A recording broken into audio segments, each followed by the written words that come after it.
मौजूद हैं जो अपने कमेंट्स देंगे। जयप्रकाश सिंह फार्मर आईपीएस अधिकारी हैं मेरे साथ मौजूद हैं, उनसे इस कानून के बारे में बात करेंगे। जयप्रकाश जी, राज्य की सरकार ने कैबिनेट से एक प्रस्ताव पास किया है, वो जिस तरह का कानून ला रहे हैं जिसका जिक्र अभी मैंने परिचर्चा में किया है।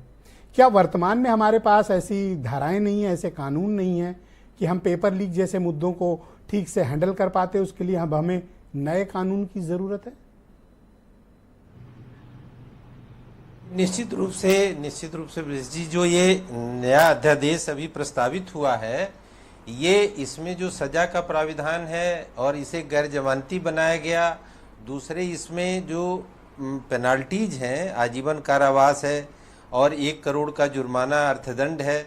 इसके अलावा इससे अर्जित जो संपत्ति है उसको भी कुर्की किए जाने का जो प्रावधान है, इसका जबरदस्त इम्पैक्ट होगा। यदि ऐसा कोई कानून आ जाता है तो पुलिस को कार्रवाई करने में बहुत सहूलियत होगी और इसका दूरगामी प्रभाव पड़ेगा।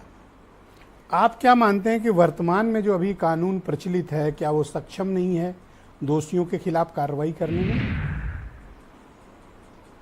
नहीं, कई चीजें ऐसी हैं, जैसे परीक्षा अधिनियम में अभी उतना सख्त सजा का प्रावधान नहीं था, लेकिन फिर भी पुलिस जो आईपीसी की और धाराएं हैं उनके साथ अपराधियों के खिलाफ कार्रवाई करती है। लेकिन यदि इस कानून को और सख्त बना दिया जाए, सजा का प्रावधान और ज़्यादा कर दिया जाएगा, तो निश्चित मान के चलिए कि इसका बहुत ज़बरदस्त इम्पैक्ट होगा।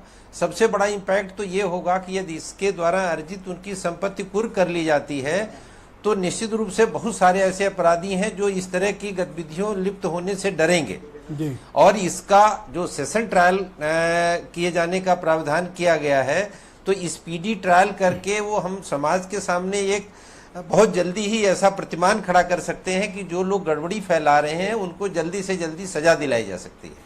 उदाहरण के तौर पर मानूं कि अगर आप एसटीएफ के चीफ होते, मुखिया होते, हेड होते, और बेदी राम का टेस्ट केस आपके पास आया होता जो इस वक्त 3 दिनों से मीडिया की सुर्खियों में है, पहली कार्रवाई आप क्या करते?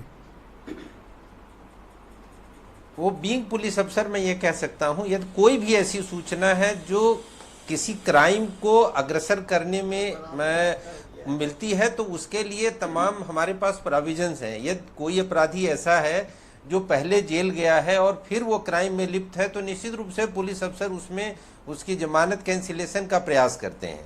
यदि ऐसा कोई प्रकरण संज्ञान में आता है तो निश्चित रूप से वो कार्रवाई करते हैं। और अगर वो विधायक है तो भी उससे पूछताछ होनी चाहिए, विधायक होने का प्रिविलेज न मिले कि उससे न पूछा जाए?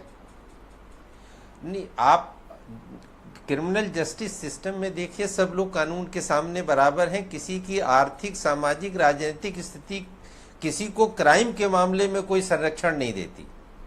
अच्छा, अगर नहीं देती तो बताओ, आम आदमी अगर कोई किया होता, सामान्य अपराधी, और जो बेदी राम किए हैं, फर्क तो साफ है ना? तो निश्चित रूप से पुलिस इसमें अब सूचना संकलित कर रही होगी। हो सकता है कि अभी हमारे आपके लेवल पर यह सूचना ना हो। जी, ठीक बात है।